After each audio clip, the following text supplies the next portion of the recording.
एक गाड़ी को एक खास सफर के लिए 45 किलोमीटर फी घंटा के हिसाब से 5 घंटे दरकार हैं। 3 घंटों में इसी सफर को मुकम्मल करने के लिए गाड़ी की रफ्तार क्या होगी?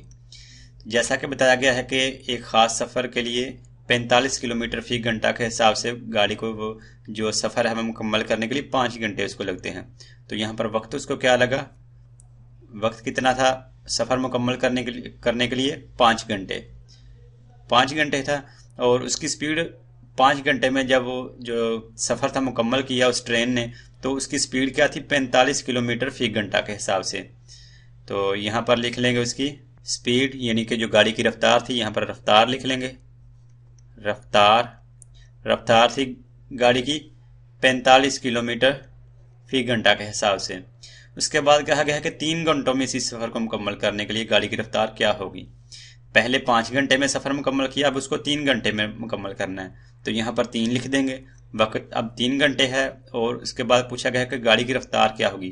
पहले रफ्तार थी 45 किलोमीटर फी घंटा के हिसाब से, अब उसकी रफ्तार मालूम करनी है तो उसको हम फ़र्ज़ कर लेंगे कि रफ्तार थी एक्स, ताकि हम एक्स की जब कीमत है वो मालूम कर लेंगे तो हमें पता चल जाएगा कि गाड़ी की रफ्तार क्या होगी अगर हम उसी सफ़र को 3 घंटे में मुकम्मल करना चाहते हैं, तो जिसको पहले 5 घंटे में मुकम्मल किया।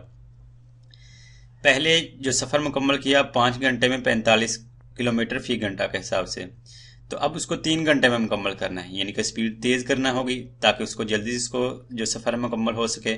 स्पीड तेज़ करनी है, स्पीड ज़्यादा होगी इसलिए इसको अपवर्ड, इसको एरो से इसको शो कर देंगे।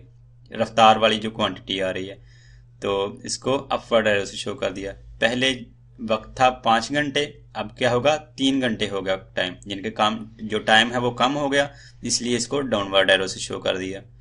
तो अब हम इसको तनासब की शक्ल में लिख देंगे, और तनासब की शक्ल में लिखने का तरीका यह है कि जो हमने एरो ड्रा किए हैं इनकी टेल वाली साइड पर जो सी रकम आ रही है पहले वो लिखेंगे।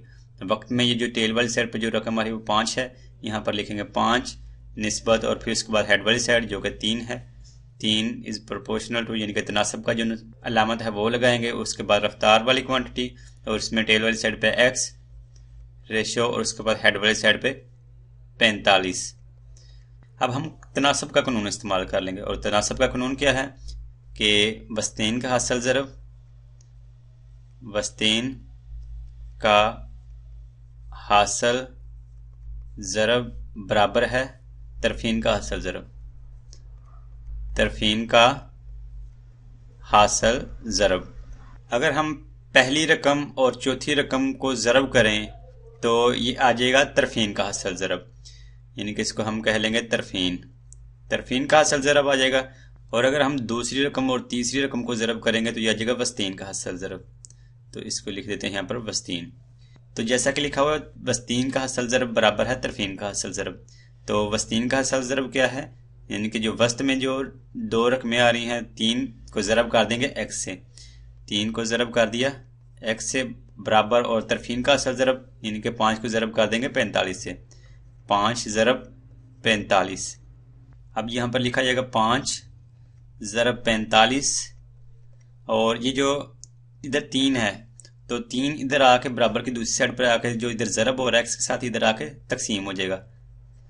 या फिर हम इसको ये भी कह सकते हैं कि ये 3 ज़रब x है, हमने बस यहाँ पर x की कीमत मालूम करनी है क्योंकि हमने ये जो रफ्तार थी गाड़ी की वो हमने x को ये फ़र्ज़ की हुई थी, तो x की कीमत मालूम करनी है। तो यहाँ पर x के साथ 3 भी आ रहा है, तो 3 को ख़त्म करना है, यहाँ पर ज़रब हो रहा है तो ज़रब का उल्टा कहता है 3 तकसीम, तो इसको 3 से तकसीम कर दिया, 3 से तकसीम कर दिया तो ये वाला 3 इस 3 से कैंसिल, बाकी रह गया बस x बराबर। और जब बराबर की एक साइड पर किसी नंबर का इजाफा करते हैं दूसरी साइड पर भी उसी नंबर का इजाफा करना पड़ता है। बराबर की एक साइड पर हमने 3 से तकसीम किया तो दूसरी साइड पर भी 3 से ही तकसीम करना पड़ेगा। तो 3 को 1 से ज़रब किया 3, और 3 को 15 से ज़रब करेंगे तो 45। अब 15 को 5 से ज़रब किया तो 75, तो x की कीमत क्या आ गई 75। इस तरह हमें पता चल गया कि जो सफ़र मुकम्मल किया था गाड़ी ने 5 घंटे में और इसकी रफ्तार थी 45 किलोमीटर, अगर उसी सफ़र को 3 घंटे में मुकम्मल करना तो उसकी रफ्तार कितनी होनी चाहिए 75 किलोमीटर उसकी रफ्तार होनी चाहिए।